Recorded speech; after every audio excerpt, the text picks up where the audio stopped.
அங்க இருந்து என்ன பண்ணிட்டாங்க, திறந்து போயிட்டாங்க அப்படின்னு சொன்னார் இல்லையா? இந்த ஒரு பாயிண்ட் இன்னைக்கு சிந்தனை உரைக்கலாம். நம்முடைய வாழ்க்கையில நாம எப்பெல்லாம் அந்த அனௌன்ஸ்மெண்ட் வர்ற மாதிரி அனௌன்ஸ்மெண்ட் வந்த உடனே எங்க நிக்கணுமோ அங்க நிக்காம ட்ரெயின் பிளாட்ஃபார்ம்ல வருதுன்னு சொல்லிட்டு தண்டவாளத்துல போய் நின்று ட்ரெயின் நம்மளை ஏற்றி நம்ம கஷ்டப்படுகிறோம். சாகுறோம்ங்கிறது இல்ல, செத்து கொண்டு இருக்கிறோம், இல்ல சாக போறோம், தலையை வச்சிருக்கோம், இல்ல இன்னைக்கு ஒரு பங்க பண்ணிட்டோம், இப்ப இன்னைக்கு பண்ணின இந்த செயல்னால எனக்கு துன்பம் வருகிறது அப்படிங்கிற ஒரு சிச்சுவேஷன். அந்த ஜோக் அருமையான ஜோக். அந்த ஒரு பாயிண்ட் மட்டும் இன்னைக்கு சிந்தனைக்கு நாம எடுத்துக்கொள்வோம். என்னன்னு, நம்ம வாழ்க்கையில எப்பெல்லாம் அந்த மாதிரி தப்ப செய்யறோம், என்னத்தையோ ஒண்ணு நினைச்சுக்கிட்டோம், என்னத்தையோ ஒண்ணு செய்யறோம், கடைசியில் துன்பப்படுகிறோம் இல்லையா? அவர் பண்ண அங்க வந்து இறங்கின மாதிரி. சோ மகரிஷி ரொம்ப தெளிவா சொல்லியிருக்கிறாங்க, இந்த மாதிரி தப்பு எல்லாம் எப்ப செய்வோம், எந்த காரணத்தினால செய்வோம், எப்ப செய்வோம், எந்த காரணத்தினால செய்வோம், அதையும் மகரிஷி சொல்லியிருக்கிறாங்க. எந்த ரூபத்துல செய்வோம் அதையும் தெளிவா சொல்லியிருக்கிறாங்க. அதை மட்டும் கொண்டாடி சத்தம் போட்டா செய்வோம். சரி, வேற எப்ப செய்வோம்? கோபம் வரும்போது செய்வோம். சூப்பர். வேற ஏதாவது பாயிண்ட்ஸ்?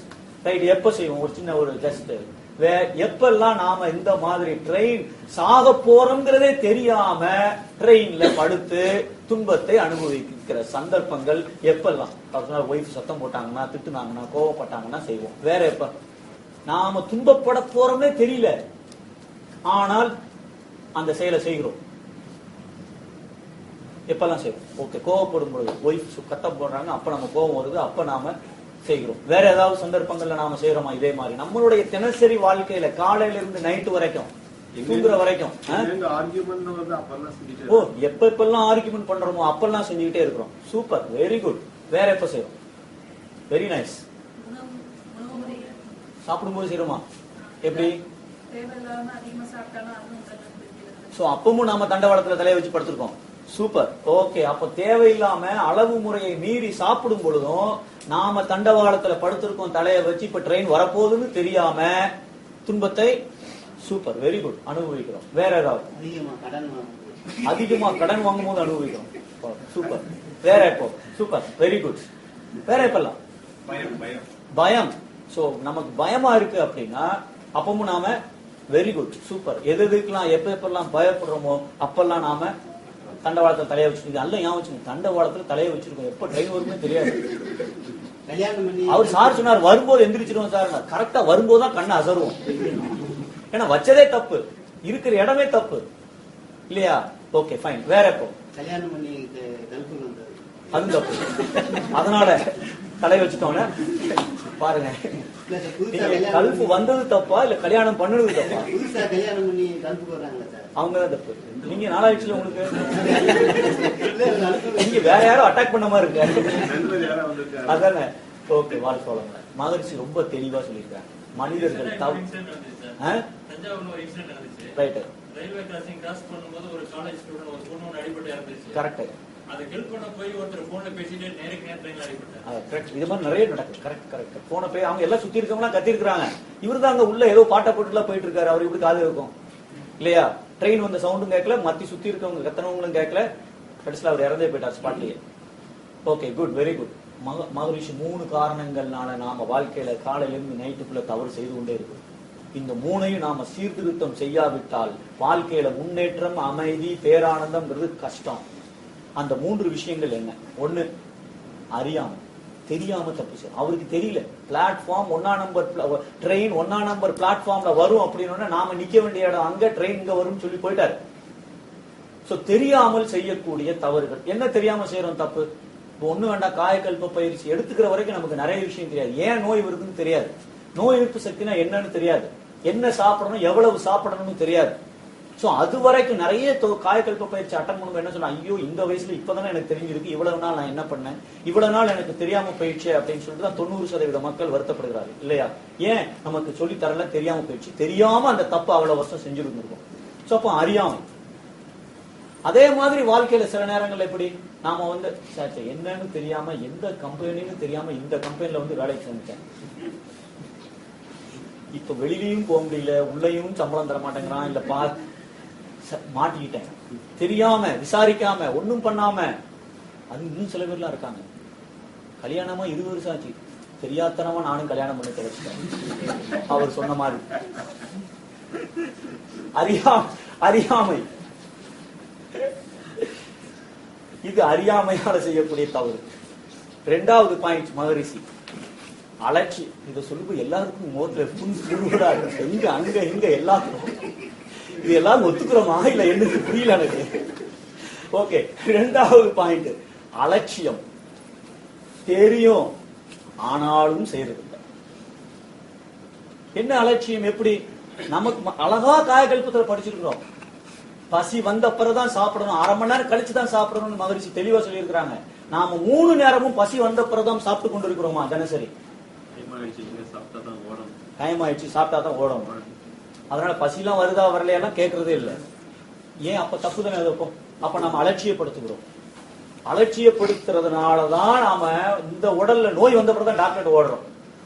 ஏன் பிரிவென்டிவா? ஏன் நம்ம நோய் வருமுன் வந்த பின் குணமாக்குவதை விட வருமுன் காப்பது ரொம்ப சுலபமானது. மருந்துகள் நோய்களை விட ஆபத்தானவை, நோய்களோ வருமுன் காப்பது மிக சிறந்தது. நம்ம தெரிஞ்சிருக்கோம், ஆனா எத்தனை இதை அலட்சியப்படுத்துறோம். எக்ஸசைஸ் போட்டா நல்லதுன்னு சார் சொன்னா, அழகா சொன்னாங்க. ஒரு பிரிட்டிஷ் லேடிக்கு என்ன ஆச்சு, என்ன நடந்தது, எனக்கு எப்படி ஆச்சு அப்படின்ட்டு. ஆனாலும் நம்ம என்ன சொல்றோம், தினசரி இந்த எக்ஸசைஸ் போடுறோமா? எல்லா எக்ஸசைஸையும் போட்டுட்டீங்கன்னா சூப்பர். நீங்க தண்டவாளத்துல தலைய வைக்கலன்னு அர்த்தம். போடலையா? வாரம் ஒரு நாள் தான் போடுறீங்களா? வச்சுட்டீங்க தலைய. அது போய்கிட்டு தான் இருக்கு, டெய்லி ட்ரெயின் ஏறிட்டு இருக்கு, அங்கங்க ஒரு செல்லு செத்துட்டு இருக்கு. அப்ப அலட்சியம். 2வது அலட்சியம். நாம எத்தனையோ விஷயங்கள்ல தெரிந்தும் அந்த தவறை செய்கிறோம். சாப்பாடு கரெக்டா எந்த சாப்பாடை சாப்பிடணுமோ சாப்பிடுறோமா? இல்ல என்னென்ன செய்யணுமோ அதை கரெக்டா செய்யறோமா? இல்ல. 2வது ரீசன் என்ன? அலட்சியம். 3வது ரீசன், இதுதான் ரொம்ப ரொம்ப முக்கியமானது. நாம எப்போ இந்த தப்பை செய்வோங்கிறதே நமக்கு தெரியாம அந்த தப்பை செய்யறது. இது இவராவது பிளாட்ஃபார்ம்ல ட்ரெயின் வரும்னு தண்டவாளத்துக்கு போய் படுத்தார். இவருக்கே என்னன்னு தெரியாமலே ட்ரெயின் வரும்போது கரெக்டா உள்ள விடுறது. இவர் கண்ட்ரோலே இல்ல. என்ன சொல்றாரு மகரிஷி? 3வது பாயிண்ட் என்னது? இல்ல, உணர்ச்சி வயப்பட்ட நிலை. அந்த உணர்ச்சி வேற. இந்த உணர்ச்சி வயப்பட்ட நிலைக்கு நாம தட்டாரு நம்ம மனசு நல்லாதான் பேசிட்டு இருக்கோம் ஒய்ஃப்ட, திடீர்னு ஒண்ணு சொன்னாங்க கோவம் வந்துச்சு, டென்ஷன் ஆயிடும். நல்லாதான் பேசிக்கிட்டு இருக்கோம், நல்லாதான் எல்லாம் நல்லாதான் ஓடிக்கிட்டு இருந்தது, 4 மணி நேரத்துக்கு நல்லாதான் போயிட்டு இருந்தது. ஒரு செகண்ட் தானே போச்சு. என்ன காரணம்? அந்த டக்குன்னு மனசு உணர்ச்சி வயப்பட்ட நிலைக்கு போச்சு. அங்க எல்லாம் அப்செட் ஆயிடுச்சு, எல்லாம் ப்ராப்ளம். இங்க என்னன்னா, நாம உணர்ச்சி வசப்பட்டதா நமக்கு தெரியும். ட்ரெயின் ஏறி அமைக்கு போயாச்சு, அணுகுண்ட போட்ட மாதிரி தான். போட்டதுக்கு அப்புறம் போட்டுட்டானே என்ன யூஸ்? போட்டதுதான் அணுகுண்டு. டேமேஜ் தான். சினம் கொள்வார் தம்மை தாமே தீயில் சுட்டு செத்திடுவார். வள்ளுவர் 10 குறள் சொல்லியிருக்காரு. அவர் இறந்தார் அணையர் சினத்தைன்னு, அவர் நீ உயிரோட இருந்தே செத்த பிணத்துக்கு சமம்ங்கிறார். அப்ப நாம எப்பெல்லாம் இந்த மனசு நம்ம கண்ட்ரோல்ல இல்லாம டென்ஷன் ஆகுதோ, உணர்ச்சி வயப்பட்ட நிலைக்கு போறோமோ, அப்பெல்லாம் ட்ரெயின் வர்றதும் தெரியல, ஏறதும் தெரியல. ஆனா ஏறி போய்கிட்டே இருக்கு, செத்துட்டு இருக்கோம், பாதி அவுட்டு. 3 மணி நேரத்துக்கு அந்த நேரத்துல ஆரஞ்சு ஜூஸை குடிச்சா கூட நச்சு பொருளாக மாறுகிறதுன்னு மருத்துவ விஞ்ஞானம் சொல்லுது. எப்ப? கோவப்பட்ட உடனே இல்ல, கோவப்பட்டு 3 மணி நேரத்துக்குள்ள எப்ப ஆரஞ்சு ஜூஸ், ஃப்ரெஷ் ரா ஆரஞ்சு ஜூஸை குடிச்சா கூட அதுல இருக்கிற வைட்டமின் சி நம்ம உடல் எடுத்துக்கொள்ளாது, அது நச்சு பொருளாக மாறி விடுகிறதுன்னு இன்னைக்கு ஆராய்ச்சியில சொல்லுவாங்க. அப்ப எவ்வளவு உள்ள நாம ரயில உள்ள ஏற்றிட்டு இருக்கோம். ஒரு ட்ரெயின்ல அந்த தண்டவாளத்துல ஒரு ட்ரெயினா போயிருக்கு, எல்லா ட்ரெயினும் இந்த தண்டவாளத்திலேயே விட்டுருக்காங்க. ஏன்னா உள்ள காற்றோட்டம் டிஸ்டர்ப் ஆகுது, வெப்பம் டிஸ்டர்ப் ஆகுது, வேற என்ன இருக்கு? ஜீவகாந்தம் டிஸ்டர்ப் ஆகுது, வேற என்ன இருக்கு? உயிரோட்டம். மொத்தம் 5 இருக்கா? என்னெல்லாம்? காற்று,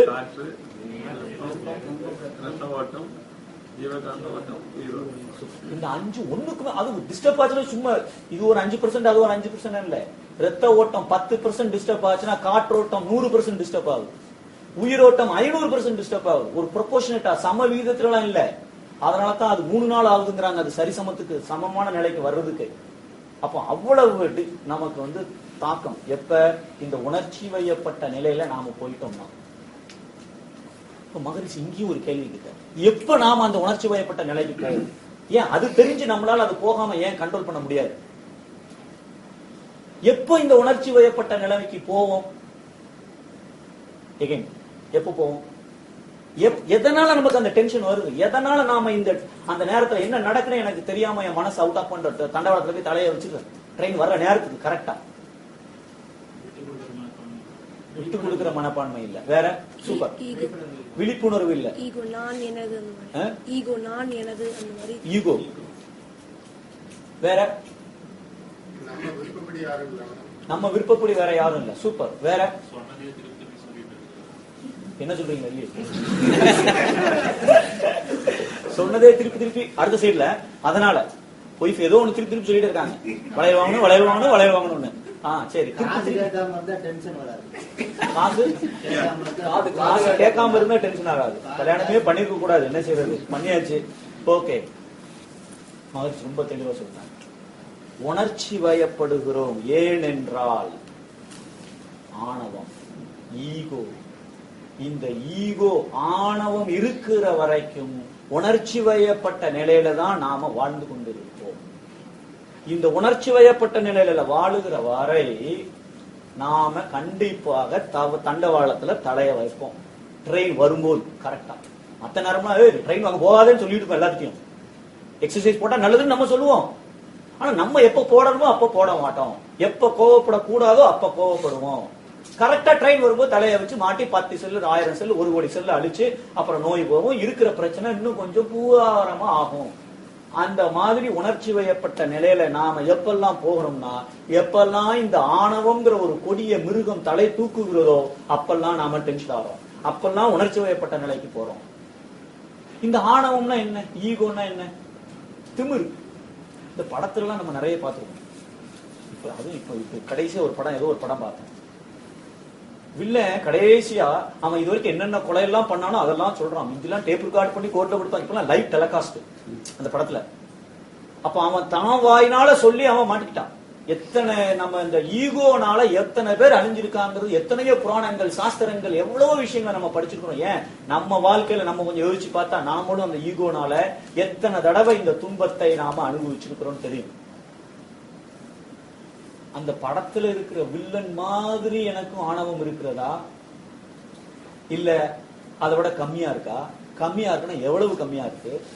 இல்ல நான் அந்த அளவுக்குலாம் மோசம் கிடையாது சார், நான் என்ன வில்லன் மாதிரியா, எல்லாம் எனக்கு வேணும், எல்லாத்தையும் கொண்டா, அவன் அது பண்ணக்கூடாது இவன் இது பண்ணக்கூடாது, ஆளை போட்டு தள்ளி, நான் என்ன சார் இப்படியா பண்ணிட்டு இருக்கேன்? என்கிட்ட இருக்கிற இன்னைக்கு இருக்கிற என்னுடைய ஆணவத்தோட லெவல் எவ்வளவு இருக்கு? அந்த வில்லன் மாதிரி இருக்கா, இல்ல பாதி இருக்கா, இல்ல முக்காவாசி இருக்கா, இல்ல இல்ல சார் நான் ஒரு 2% தான் ஆணவம் இருக்கு. நம்ம நமக்கே ஒரு மார்க் போட சொன்னா அவ்வளவுதான் போடுவோம். நான் அந்த மாதிரிலாம் கிடையவே சார். நான் ஒரு அப்பாவி சார், நானும் அப்பாவின்னு தான் சொல்ல நினைக்கிறேன். அவங்க சொன்னாதானே அது உண்மை, ஒய்ஃப் சொன்னாதானே உண்மை அது இல்லையா? அப்ப நான் இப்போ என்னுடைய ஆணவத்தோட அளவு எவ்வளவு அப்படின்னு எப்படி கண்டுபிடிக்கிறது? நான் கொஞ்சம் ஒரு 10 நிமிஷம் யோசிச்சு ஒரு 15 கேள்வி வச்சிருக்கேன். நாம எல்லாரும் இப்ப அந்த தற்சோதனை செய்யறோம். நான் அந்த கேள்வியை கேட்கும் பொழுது நீங்க உண்மையாக அதுக்கு ஆமான்னா ஒரு மார்க் போட்டுக்கங்க, இல்லைன்னா 0 மார்க். சிம்பிள், அவ்வளவுதான். ஒரு கையை மட்டும் கூட்டிட்டு 1 2 3 4 5 6 செய்யலாமா? உங்க மனசுக்குள்ள நீங்க இது மார்க் ஒய்ஃபுக்கோ இல்ல கணவனுக்கு இல்ல, உங்களுக்கு நீங்க போடுற மார்க். எனக்கு ரொம்ப சந்தோஷமா மார்க் போடுவோம். ஆக்சுவலா உண்மையே போனா எனக்கு நான் டெஸ்ட் பண்ணணும்னா என் ஒய்ஃப் மார்க் போட சொன்னதான் அது கரெக்டான அளவுகோலா. ஏன்னா நான் சொல்லி எனக்கு கோவமே வரலன்னு அவங்களுக்கு தான் தெரியும் நான் எத்தனை தடவை எதுக்கெல்லாம் கோவப்பட்டிருக்கேன் அப்படின்னு சொல்லிட்டு.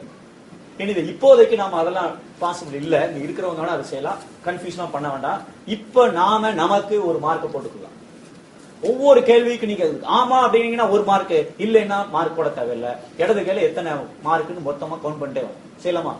Okay, good. முதல் கொஸ்டின், ஒரு நாளைக்கு ஒரு தடவைக்கு மேல மனச சோகமா இருப்பீங்களா? ஆமான்னா 1 மார்க், இல்லைன்னா 0 மார்க். அட்லீஸ்ட் டெய்லி ஆமா ஆமான்னா 1 மார்க். நீங்க அட்லீஸ்ட் ஒரு தடவையாவது உம்முன்னு இருப்பீங்க ஏதாவது ஒரு விஷயத்துக்கு அப்படின்னா 1 மார்க் போட்டுக்கணும். கரெக்டா இல்லையா? Okay, first question. ரெண்டாவது ட்ரிப், டெய்லி அட்லீஸ்ட் ஒரு ட்ரிப்பாவது ஏதாவது ஒரு விஷயத்துக்கு கவலைப்படுவீர்களா அப்படின்னா ஆமா கவலைப்படுவீங்கன்னா ஒரு மார்க். பையன் இந்த ரேஞ்சில் போறானே படிப்பானா, இல்ல எனக்கு வெயிட்டே குறைய மாட்டேங்க, இல்ல இந்த உலகமே இப்படி ஆகிட்டு இருக்க என்ன ஆகும் தெரியல, ஏதோ ஒரு விஷயத்துக்கு நீங்க ஒரு தடவையாவது ஒரு நாளைக்கு கவலைப்பட்டீர்கள் என்றால் ஒரு மார்க். ரெண்டாவது கொஸ்டினுக்கு. மூணாவது கொஸ்டின், ஏதாவது ஒரு விஷயத்துக்கு எப்பவாவது ஒரு நாளைக்கு ஒரு ட்ரிப்பாவது பயப்படுவீங்களா, ஒரு மார்க். பயந்தீங்கன்னா ஒரு மார்க்.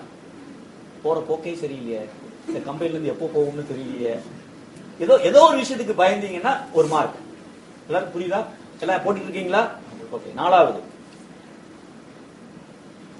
யாராவது உங்க குழந்தையை பத்தி குறை சொல்றாங்கன்னு வச்சுக்கோங்க, உங்க மனசு கஷ்டப்படும்னா ஒரு மார்க், கஷ்டப்படாதுன்னா மார்க் கிடையாது.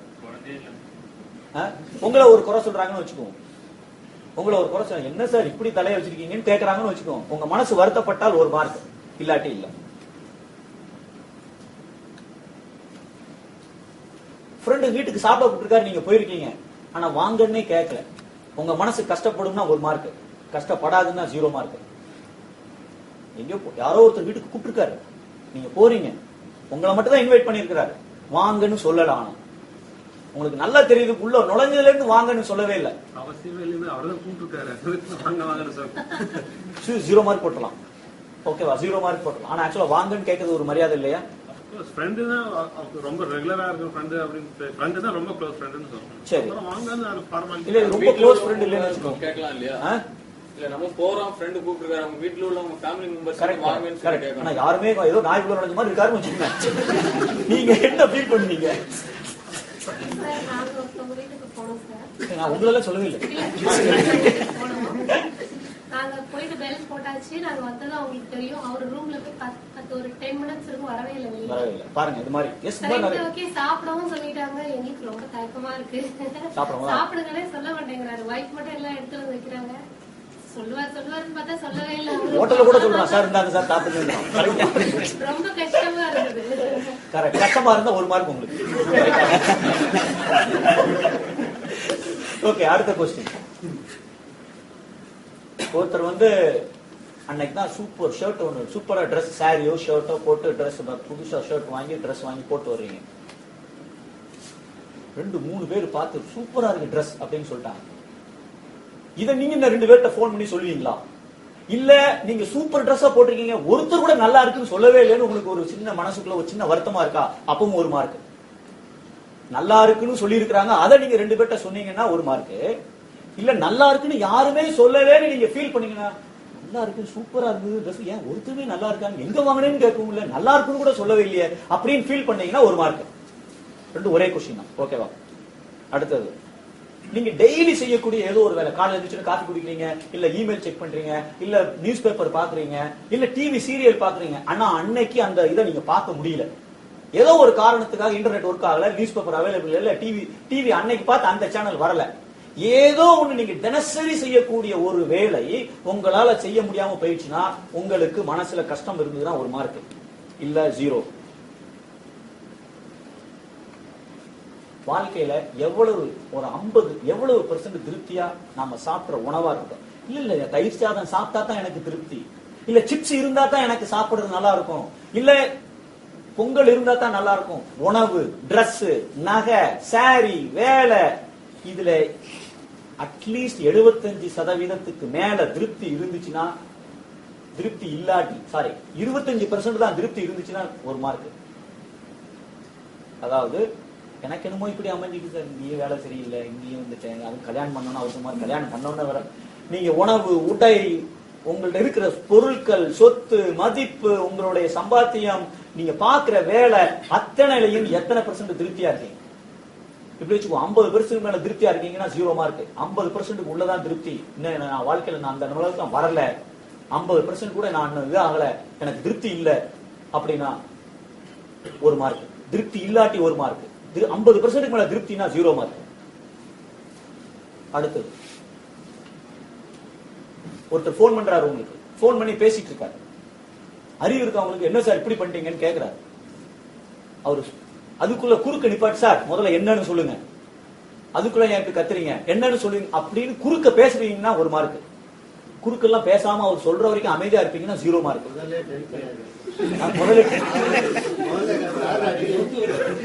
அப்ப 1 மார்க். யாரு எப்ப எதை பேசினாலும் பேசி முடிக்கிற வரைக்கும் உங்கள்கிட்ட நீங்க குறுக்க ஏதாவது உள்ள பேசுனீங்க அப்படின்னா 1 மார்க். ஒய்ஃப் சேல் தான் போட்டிருக்காங்க, அவன் போட்டிருப்பான் 100 கடை, உனக்கு என்ன அப்படின்னு கேட்டா 1 மார்க். ஓகேவா?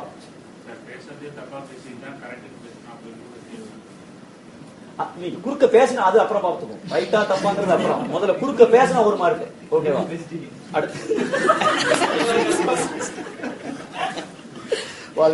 அடுத்தது, கடந்த 1 மாசத்துல அட்லீஸ்ட் ஒரு தடவை உங்களுக்கு கோபம் வந்துச்சுன்னா 1 மார்க், இல்லாட்டி 0 மார்க். 1 மாசத்துக்கு ஒரு தடவை உங்களுக்கு கோபம் வந்துருந்துச்சுன்னா 1 மணி நேரத்துல சொல்றீங்களோ, ஓகே 1 மார்க். அட்லீஸ்ட் தினசரி ஒரு தடவைக்கு மேல நீங்க எரிச்சப்படுவதா இருந்தா 1 மார்க். இல்ல ஒரு தடவை எரிச்சப்படுவோம், அதுக்கு மேல எரிச்சப்பட்டதே இல்ல, ஒரு நாளைக்கு ஒரு தடவை எரிச்சப்படுவேன் அப்படின்னா 0 தான். ஒரு தடவைக்கு மேல எரிச்சப்படுவீங்க ஏதோ ஒண்ணுக்காக, கிளைமேட் சரியில்லை, இது சரியில்லை, தோந்தா டஸ்டா உள்ள வருது, இல்ல எத்தனை பண்ணினாலும் சரி சாப்பாடு சரியாவே வரமாட்டேங்குது, ஏதோ ஒரு விஷயத்துக்கு ஒரு தடவைக்கு மேல எரிச்சப்பட்டீங்கன்னா 1 மார்க். 10 வருஷத்துக்கு முன்னாடி யாரோ ஒருத்தர் உங்க ஏதோ ஒரு கடும் சொல் சொல்லிட்டாங்க, ஏமாத்திட்டாங்க, இல்ல தப்பா பேசிட்டாங்க, அதை இன்னமும் ஞாபகம் வச்சிருந்தீங்கன்னா 1 மார்க் உங்களுக்கு. அதெல்லாம் மறந்துட்டேன் சார், அதெல்லாம் நான் ஞாபகம் வைக்கிறதே இல்ல, இது டெய்லி எனக்கு ஞாபகம் வந்துட்டு இருக்குன்னா நீங்க 4-5 மார்க் போடணும். ஞாபகம் வருது அப்படின்னா 1 மார்க். ஓகே. அடுத்தது, உங்களுடைய இதுவரைக்கும் உங்க வாழ்க்கையில உங்களுக்கு பிடிக்காதவர்னு யாராவது ஒருத்தர் இருந்தா கூட 1 மார்க், ஒருத்தர் இல்லைன்னா 0 மார்க். உங்களுக்கு பிடிக்காதவர் யாராவது ஒருத்தர் இந்த உலகத்துல இருக்குமே ஆனால் 1 மார்க் உங்களுக்கு, ஒருத்தர் இல்ல அட்லீஸ்ட் 0 மார்க். நிறைய இருக்காங்களா? எத்தனை பேர் இருக்காங்களா? அத்தனை மார்க். ஓகே, இப்போ நம்ம யோசிச்சு பார்த்துக்கோம். 15 கொஸ்டின்ஸ். இந்த 15ல நீங்க 0ல இருந்து ஒரு 3க்குள்ள மார்க் வாங்கி இருந்தீங்கன்னா நீங்க பெர்ஃபெக்ட். 15க்கு 10க்கு மேல வாங்கி இருந்தீங்கன்னா ஒரு நாளைக்கு 10 ட்ரெயின் என் மேல ஏறி போயிட்டு இருக்குன்னு அர்த்தம். வாழ்க்கையில எனக்கு மிகப்பெரிய கஷ்டங்கள் வரப்போகுதுன்னு அர்த்தம், இருக்கிற நிலைமைய மோசமாக போகுதுன்னு அர்த்தம். நீங்க ஒரு 3ல இருந்து ஒரு 10க்குள்ள வாங்கிருக்கீங்க அப்படின்னா ஒரு 25ல இருந்து 50% ஈகோ இருக்குன்னு அர்த்தம். இதை கண்டிப்பா ஒர்க் பண்ணி ஆகணும். அந்த கேட்டகரி கண்டிப்பா ஒர்க் பண்ணி ஆகணும், வேற வழியே கிடையாது. உங்களுக்கு வேலையை கூட என்கிட்ட கேட்டா ரிசைன் பண்ணிட்டு இதை ஒர்க் பண்ணலாம். அந்த கேட்டகரியா 15க்கு 10க்கு 12க்கு மேல இருந்தது அப்படின்னா என்கிட்ட கேட்டா வேலையெல்லாம் விட்டுட்டு முதல்ல இதை ஏன்னா அது பாட்டுக்கு ட்ரெயின் ஏறி போயிட்டு இருக்க, பெரிய சிக்கல் அது, வாழ்க்கையே நரகமா இருக்கும் அது அங்க. சோ அதனால இப்ப நாம நம்மள ஒரு சின்ன தற்சோதனை பண்ணிருக்கிறோம். உங்களுக்கு உங்க மார்க் தெரியும், நம்ம லெவல ஒரு சின்ன அனலைஸ் பண்ணிட்டோம். இப்ப இதுல இருந்து நான் எப்படி வெளியே வருவது? மகரிஷி என்ன சொல்லியிருக்காங்க அதை நாம தெரிஞ்சுக்கணும். ஈகோ ஆணவம், ஆன்மா பிளஸ் அவம் ஆணவம். அவம்னா என்ன? அவமானம். அவம் அவமானம்னா என்ன? என் மானம் போச்சு, அப்ப அவமானம்னு சொல்றோம். என் மானம் போயிடுச்சு, எனக்கு அவமானம் போயிடுச்சு அப்படின்னா என் மானம் கப்பல் ஏறிச்சு, கீழே போயிடுச்சு, போட்டு மிதிச்சுட்டாங்க யாரோ அப்படின்னா தான் அவமானம்னு சொல்றோம். அப்ப அவம்னா என்ன? கீழே போட்டு மிதிக்கிறது, கீழே போயிடுச்சு, லெவல் கீழே போயிடுச்சுன்னு அர்த்தம். அப்ப அவம் கீழே, ஆணவம் ஆன்மா பிளஸ் அவம். அப்ப நான் எப்பெல்லாம் அந்த ஈகோவை காமிக்கிறனோ அப்பெல்லாம் என்னுடைய ஆன்மா கீழே அடிச்சு நொறுக்கி அதனுடைய லெவலை கீழே தள்ளிட்டு இருக்கோம்னு அர்த்தம். இந்த ஆன்மா அரிது அரிது மானிடராய் பிறப்பது அரிதுன்னு சொன்னாங்க ஔவையார். ஏன்னா நாம நாய் புழு அதெல்லாம் விட்டுட்டு இப்படி ஒரு நல்ல ஒரு மனித பிறவியில வந்திருக்கிறோம் அப்படின்னா இந்த ஆன்மா ஓரறிவு தாவரத்திலிருந்து இங்க வர்ற வரைக்கும் உயர்ந்து உயர்ந்து உயர்ந்து இந்த மனித பிறவிக்கு வந்திருக்கு. இப்ப நாம அதை என்ன செய்ய போறோம்? எப்பெல்லாம் ஆணவத்தை காமிக்கிறோமோ அப்பெல்லாம் இந்த எவ்வளவு உயர்ந்து இன்னைக்கு இந்த நிலைமையில இருக்கோ இந்த ஆன்மா இப்ப கீழே போயிடுச்சுன்னு அர்த்தம். இந்த பாம்பு ஸ்னேக் லேடர்னு ஒரு கேம் இருக்கு, அது பாட்டுக்கு போய்கிட்டே இருக்கும். திடீர்னு ஒரு பாம்பு வந்துச்சுன்னா படி வழியே கீழே என்ன செஞ்சிடணும்? கீழே இறங்கிடணும். எப்பெல்லாம் நாம இந்த ஆணவத்தை காமிக்கிறோமோ அப்பெல்லாம் ஒரு ஏணிப்படியில கீழே போயிட்டோம்னு அர்த்தம், வாழ்க்கையில கீழே இறங்கிட்டு இருக்குன்னு அர்த்தம். ஆன்மா அவமானப்பட்டு கொண்டிருக்கிறது, கீழே சென்று கொண்டிருக்கிறது, அதத்தான் ஆணவம்னு சொல்றோம். அகம் பாவம். பாவம்னா என்ன? பாவம், துன்பத்தை கொடுக்கிறோம், அதனால எனக்கு பாவப்பதிவு கூடுது. எங்க? என்னுடைய உள்ளத்திலே பாவம் சேர்ந்து கொண்டே இருக்கிறது. எப்ப? நான் என்னுடைய ஆணவத்தை காமிக்க காமிக்க காமிக்க பாவப்பதிவை போக்குவதுக்கு தான் பிறவியே எடுத்திருக்கோம். இப்ப போய் நான் இன்னும் கொஞ்சம் பாவத்தை சேர்க்கிறேன், அகம் இன்னும் பாவமாகுது. பாவத்தை சேர்த்துக்கொண்டே இருக்கிறேன். அகம்பாவம், ஆணவம், அகங்காரம், அதை செய்வது. தன் முனைப்புன்னு மகரிஷி அழகா தமிழ்ல சொல்லியிருக்கிறார். தன் முனைப்பு, இதுதான் ஆணவம். என்னை முன்னிறுத்தி நான் எண்ணக்கூடிய எண்ணம், சொல், செயல், இதைத்தான் ஆணவம்னு சொல்றோம்.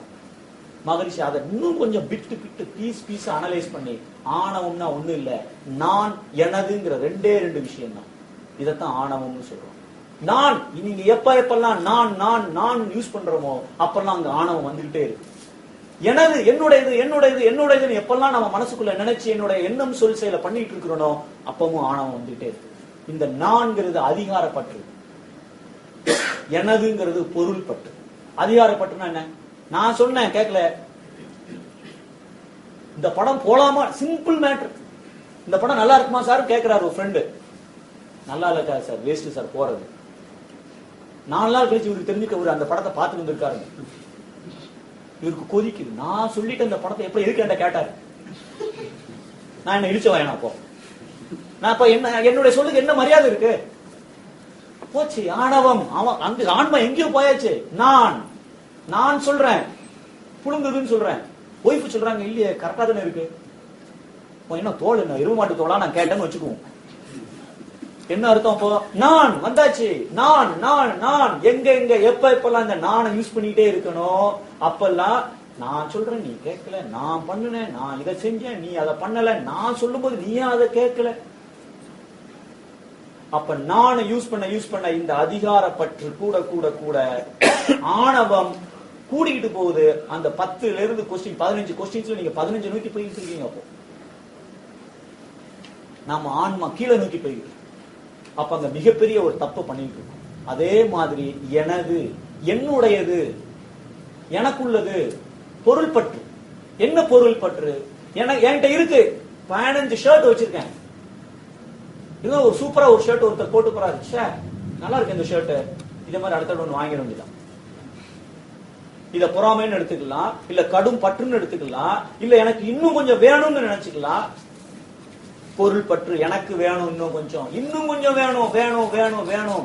ஷர்ட்டா இருக்கட்டும், இல்ல வேலையா இருக்கட்டும், இல்ல சேமிப்பா இருக்கட்டும், இல்ல நகையா இருக்கட்டும், சேலையா இருக்கட்டும், சொத்தா இருக்கட்டும், வீடா இருக்கட்டும், சாப்பாடா இருக்கட்டும், இன்னும் கொஞ்சம் வேணும்னு என்னைக்கு நாம நினைக்கிறோமோ, கடைக்கு போறோம், 25 ஷர்ட் இருக்கு, அது போட்டா நல்லா இருக்குமே, இதுவும் போட்டா நல்லா தான் இருக்கும், இதுவும் போட்டா நல்லா தான் இருக்கும்.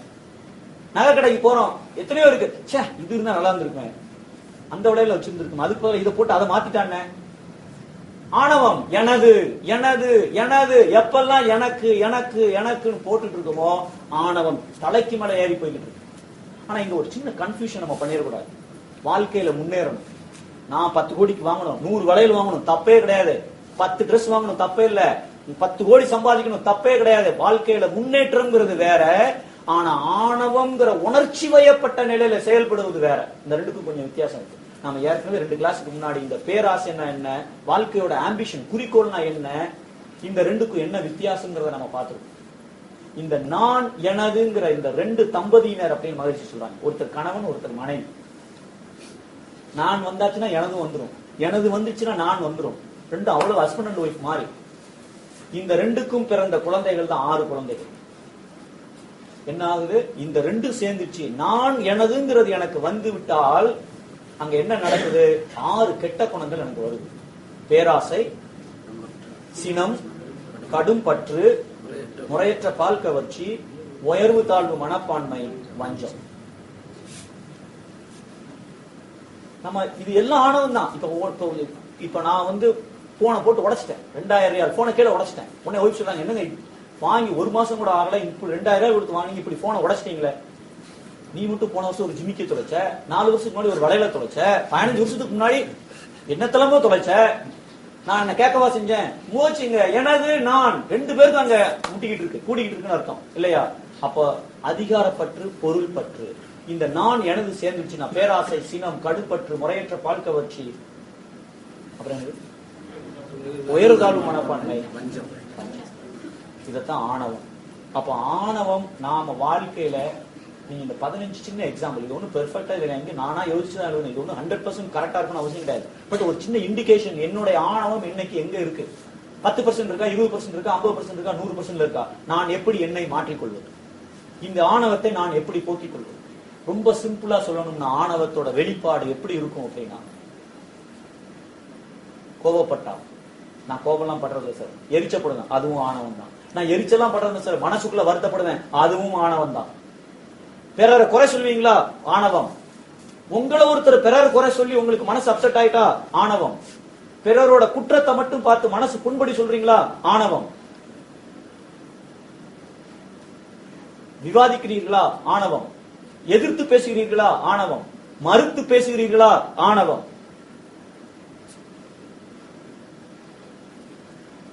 புகழ்ச்சியில மயங்கிட்டீங்களா? ஆணவம். இன்னொருத்தரை மட்டமா நினைக்கிறீங்களா? ஆணவம். இல்ல உங்களே நீங்க மட்டமா நினைச்சுக்கிறீங்களா? ஆணவம். பயப்படுறீங்களா? ஆணவம். கவலைப்படுறீங்களா? ஆணவம். இத்தனையும் நம்ம அப்ப எத்தனை விஷயங்கள காலையில இருந்து நைட்டு வரைக்கும் இந்த ஆணவத்தை நான் வெளிப்படுத்திக் கொண்டே இருக்கிறேன். ஆணவம் வெளிப்படுத்த ஒரு ஸ்னேக், பாம்பு வாயிலிருந்து வாளுக்கு கீழே போற மாதிரி இந்த ஆன்மாங்கிற இந்த பிறவி கீழே போய்கிட்டே இருக்கு, கீழே நோக்கி போய்கிட்டே இருக்கும். நாம எப்படி வாழ்க்கையில, நானும் எக்ஸசைஸ் போட்டேன் 10 வருஷமா, எனக்கு மட்டும் நோய் போக மாட்டேங்குது, எப்படி போவோம்? நாம அதை கீழே தள்ளிட்டு இருக்கோம் ஆன்மாவை. அது எப்படி எனக்கு நோய் போகும்? எப்படி என் வாழ்க்கையில ஆனந்தம் பெருகும்? எப்படி எனக்கு பண வசதி கூடும்? எப்படி எனக்கு தொழில் வளம் பெருகும்?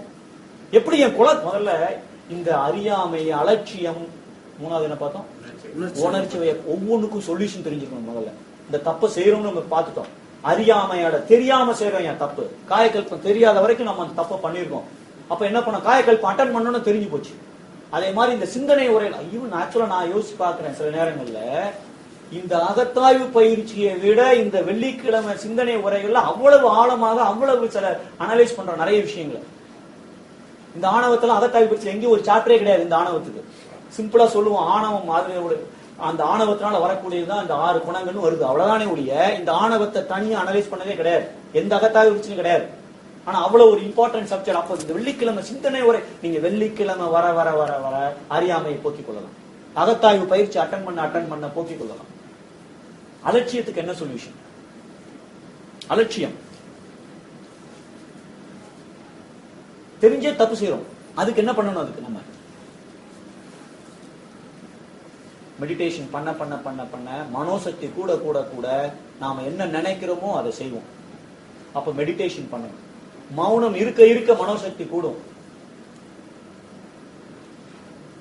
சிந்தனை உரை, அகத்தாய்வு பயிற்சி மீண்டும் மீண்டும் மீண்டும் மீண்டும் அட்டன் பண்ண நமக்கு உள்ள நமக்கே தெரியாம அங்க டிரான்ஸ்பர்மேஷன் நடந்துட்டே இருக்கும், தன்மாற்றம் நடந்து கொண்டே இருக்கும்.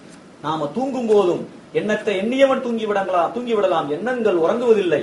அப்ப நாம தூங்கும் போது கூட அந்த நாம கேட்ட சிந்தனை உரையிலையோ இல்ல அகத்தாய்வு பயிற்சியிலையோ அப்ப திருப்பி திருப்பி கேட்க கேட்க கேட்க கண்டிப்பாக நமக்குள் மாற்றம் வரும். இன்கேஸ் நான் 50 வயசுல இதை கேட்டேன்னு வச்சுக்குவோம், நானே மாறலைனாலும் ஷுவரா என் பையன் அந்த தப்பை செய்ய மாட்டான், என்னுடைய குழந்தைகள் அந்த தப்பை செய்யாது. அப்ப எவ்வளவு பெனிஃபிட் நமக்கு இருக்கு இதை கேட்கறதுனால, இதை இது பண்றதுனால. அலட்சியம், உணர்ச்சி வயப்பட்ட நிலைக்கு என்ன சொல்யூஷன்? ஆணவத்தை ஒழிக்கணும். ஆணவம்னா என்னன்னு பார்த்துட்டோம், அதை எப்படி ஒழிப்பது அதான் நம்ம தெரிஞ்சுக்க வேண்டியது. அடுத்தது ஆணவம்னா என்னன்னு பார்த்துட்டோம். எப்பெல்லாம் இந்த ஆணவத்தை நாம வெளிப்படுத்துகிறோம் பார்த்துட்டோம். இந்த ஆணவம் வர்றதுனால நமக்கு என்னென்ன நடக்குன்னு பார்த்துட்டோம். என்ன நடக்கு ஆணவம் வர்றதுனால? என்ன நடக்கு ஆணவம் வர்றதுனால? 6 கெட்ட ட்ரெயின் தண்டவாளத்துல நான் படுத்துட்டு என் மேல ஏறி போய்கிட்டே என் லைஃப் எப்படி நல்லா இருக்கும்? முதல்ல உடல் நலம் பாதிக்கப்படுகிறது, மனநலம் பாதிக்கப்படுகிறது.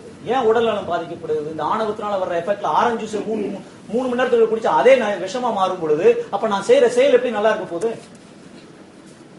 நிச்சயமாக ஆணவத்தின் போது உடல் நலம் கெடுகிறது, மனநலம் சந்தோஷம் போயிடுது.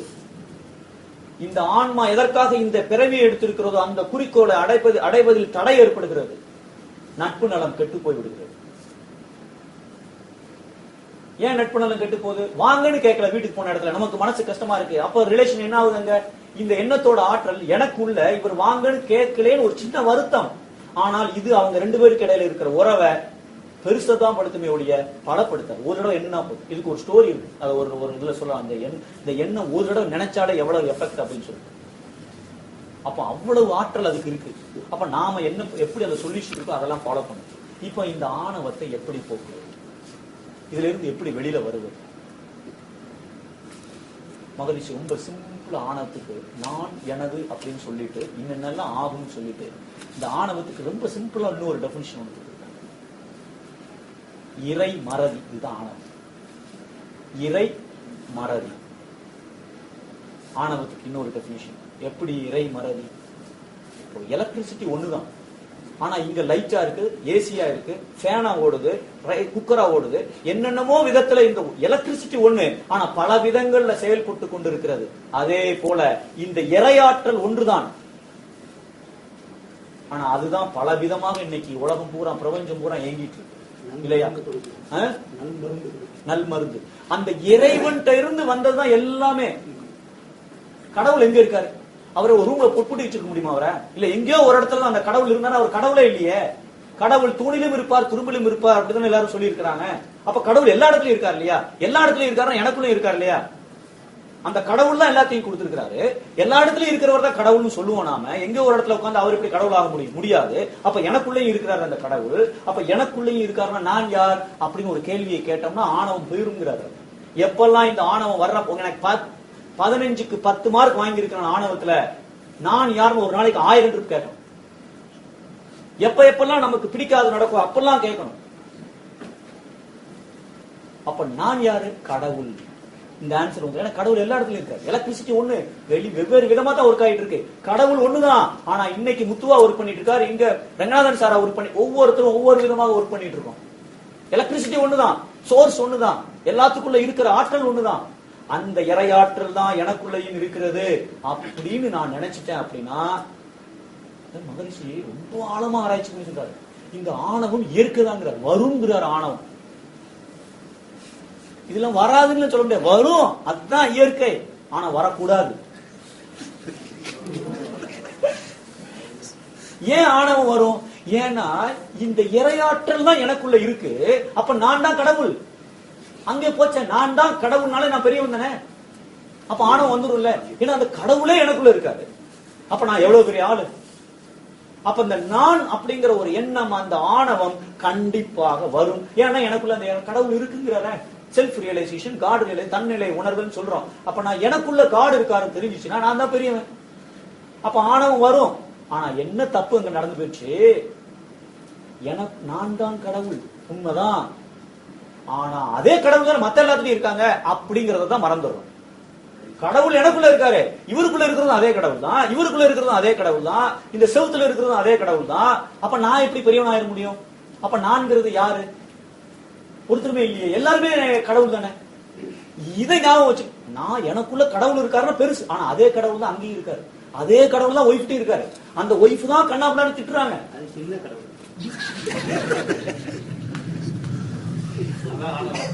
அதுதான் ஆணவம். அப்போ இந்த ஆணவம் போகணும்னா கடவுளை மறந்து விட்டோம். இறை மறதி. இந்த கடவுள் தான் எனக்குள்ளே இருந்து இயங்கிக் கொண்டிருக்கிறார், இந்த கடவுள் தான் எல்லாவற்றையும் இருந்து இயங்கிக் கொண்டிருக்கிறதுங்கிறத மறந்துட்டோம் அப்படின்னா நான் பெரியவன், அவன் சிறியவன், இது எனக்கு தான் சொந்தம், அது அவருக்கு சொந்தம் கிடையாது, இது நான் மட்டும்தான், நான் சொன்னாதான் நீ கேட்கணும், நான் சொல்றதான் ஃபாலோ பண்ணணும், நான் சொல்றதான் சாப்பிடணும். போச்சு. என்ன ஆச்சுங்க? கடவுள் இருக்காருங்கிறத மறந்து போச்சு. இறை மறதி மறந்து விட்டோம். இது எப்ப இறை மறதி வந்து விட்டதோ ஆணவம் வந்தாச்சு. அதான் ரொம்ப சிம்பிளா சொன்னாங்க. எல்லாவற்றிலும் எவன் ஒருவன் என்னை காண்கிறானோ அவனை விட்டு நான் நீங்குவதில்லை, என்னை விட்டு அவன் நீங்குவதில்லை. அவன் யார், நீ யார், பிரிவேறு. உன்னில் தான் அவன், என்னில் அவனில் தான் நீ, உன்னில் நான். அவன் யார், நீ யார், பிரிவேறு. யார், எங்க பிரிவு? அவன் யார், நீ யாரு, ரெண்டும் ஒண்ணுதானையா. இத நினைச்சுக்கிட்டோம் அப்படின்னா ஆணவம் எப்படி வரும்? இத மறந்துட்டா ஆணவம் வராது. இத மறந்துட்டா ஆணவம் வரும். கடவுள் தான் எனக்குள்ள இருக்காரு, எல்லாத்துக்குள்ளயும் கடவுள் தான் இருக்காங்கிறது எக்காரணத்தை கொண்டு எப்பவும் மறந்துடவே கூடாது. ஞாபகம் வச்சுக்கிட்டே இருக்கணும். நான் யாரு, அவங்க யாரு, இவங்க யாரு, எல்லாம் கடவுள், எல்லாம் கடவுள் தான். நம்ப மாட்டேன். அதுதான் நம்ப மாட்டாங்க. எல்லாம் கடவுள் தான். மோகன் சார் வராரு, பரிசு தூக்கி போறாருன்னு வச்சுக்கோங்க. இது ஏன் பரிசுன்னு சொல்ல முடியாது நானே. சரி, எல்லாம் கடவுள் தான், எடுத்துக்கங்க சார். கார் வேணுமா எடுத்துக்கங்க சார், எல்லாம் கடவுள், நீங்களும் கடவுள், நானும் கடவுள், எனக்கு என்ன சொந்தம் இருக்கு, எடுத்துக்கங்க எடுத்துக்கங்க. இப்பதான் சார் சம்பளம் வந்து எடுத்துக்கிறீங்களா ஏடிஎம் கார்டு. எப்படி சார் வாழ முடியும்? நீங்க என்ன சொல்றீங்க? பிராக்டிகலா பாசிபிளா இல்லையா? எப்படி பாசிபிள்? எல்லாரையும் கடவுளா பார்க்க சொல்லுவீங்க. அவர் நம்ப மாட்டேங்கிறார். நம்ப மாட்டாங்க ஷுவரா? அவர் நம்புவாரு. அப்புறம் உங்களுக்குள்ள கொடுக்க வேண்டியிருக்கும். அப்புறம் எல்லாவற்றையும் கடவுளாக பார்க்க வேண்டும். எல்லாமே ஒண்ணுதான். அதைத்தான் அத்வைத பிலாசபி சொல்லுது. எல்லாம் ஒண்ணுதான், வித்தியாசமே கிடையாது. இதுக்கப்புறம் எப்படி நீ நானு அவன் இவன் அது இது எப்படி என்ன பெரிய வித்தியாசம்? ஒண்ணுமே கிடையாது. எல்லாவற்றிலும் எவன் ஒருவன் என்னை காண்கின்றானோ அப்படின்னு சொல்லி இருக்கிறாங்க. அப்ப எப்படி நான் இந்த உலகத்துல வித்தியாசத்தோட வாழ்வது? அப்ப எப்படி நான் இதை டீல் பண்றது? எல்லாம் ஒண்ணுன்னு நினைக்க சொல்றீங்க, அதே சமயம் பர்ஸ் எடுத்தா மட்டும் ஏன் பர்சுங்கிறீங்க? நீங்க சொல்றதே நீங்க ஃபாலோ பண்றது இல்லையே, சிக்கல் ஆரம்பிச்சிச்சு இல்லையா? அப்ப இதுக்கு என்ன கேள்வி? இதுக்கு என்ன விட? எப்படி சார் எல்லாம் இறைவன், ஆனா அதே சமயம் நான் வாழும் பொழுது அப்படி ஃபாலோ பண்ண முடியாது அப்படின்னா நான் என்னதான் செய்யறது? மணி 10:15. அதை அடுத்த வெள்ளிக்கிழமை தொடரலாமா? இந்த கொஸ்டினுக்கு நீங்களும் கொஞ்சம் திங்க் பண்ணுங்க. என்ன செய்வது? எப்படி இதை சமாளிப்பது? இந்த அண்டர்ஸ்டாண்டிங் எனக்கு தெரிஞ்சு போச்சு. இறையை மறக்க கூடாது, எல்லாம் இறைவன் தான். இதுதான் நான் பார்க்கணும். எப்பொருள் எத்தன்மை ஆயினும் அப்பொருள் மெய்ப்பொருள் காண்பது அறிவுக்கு டெபினிஷன் அதுங்கிறாரு. எந்த பொருளை பார்த்தாலும் அது உண்மையான பொருள் உள்ள இருக்கிற இறைநிலைதான் உணர்வுதான் அறிவு. வள்ளுவர் சொல்லியிருக்கிறார். அதைத்தான் அறிவுன்னே சொல்றாரு. எனக்கு அறிவு இருக்குன்னு நான் சொல்லி பிரயோஜனமே இல்லை. உனக்கு அறிவு இருக்கா? எனக்கு தான் அறிவு இருக்கு அப்படின்னாலே இந்த மெய்ப்பொருள் என்னன்னு நான் பார்க்காட்டே அறிவே ஜீரோ. அப்படி பார்த்து நான் வாழும் பொழுது எப்படி இந்த உலகத்துல நான் வாழ்வது? சிக்கலாச்சு இல்லையா? இந்த சிக்கலை நாம எப்படி தீர்ப்பது? சோ இதுதான் ஹோம்வொர்க். கரெக்ட்? வாழ்க வளமுடன். இதுவரைக்கும் சிந்தனை செய்ததில் ஏதாவது சந்தேகங்கள் கேள்விகள் இருக்கா?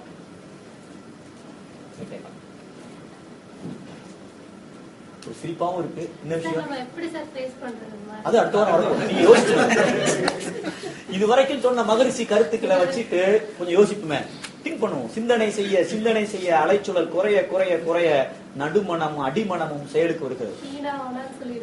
ஈனாவானான்னு சொல்லிடுவாங்க. Okay, very good good. ஈனாவானான்னு சொல்லிடுவாங்க. ஒரு வாரம் கரெக்ட் கரெக்ட். ஏமாறக்கூடாது. இழிச்சவான 1000 கூட கரெக்ட். உண்மைதான். கொஞ்சம் யோசிப்பேன். ஒரு வாரம் வெயிட் பண்ணலாம். கரெக்டா? இல்ல நீங்க யோசிங்க. ஆன்சர் தெரியும். நம்ம கொஞ்சம் யோசிச்சா இதுக்கு ஆன்சரை கண்டுபிடிச்சிடலாம். ரொம்ப ஒன்னும் கஷ்டம்லாம் கிடையாது. வேற ஏதாவது கேள்விகள் சந்தேகங்கள்? இந்த மாதிரி கேள்வி தவிர என்ன ஆன்சர் அப்படிங்கிறது. இது மகரிஷி ஒரே லைன்ல ஒரு போயத்துல ஒரு லைன் வருது. அதான் எனக்கு அடுத்த கிளாஸ்க்கு சிம்பிள் ஆன்சர். அந்த பாடல் அந்த மன்றத்துல பாடி இருக்கோம். அதுல வரக்கூடிய ஒரு லைன் தான் திங்க். அவ்வளவுதான். வேற ஏதாவது கொஸ்டின்ஸ் கேள்விகள்? Okay, good.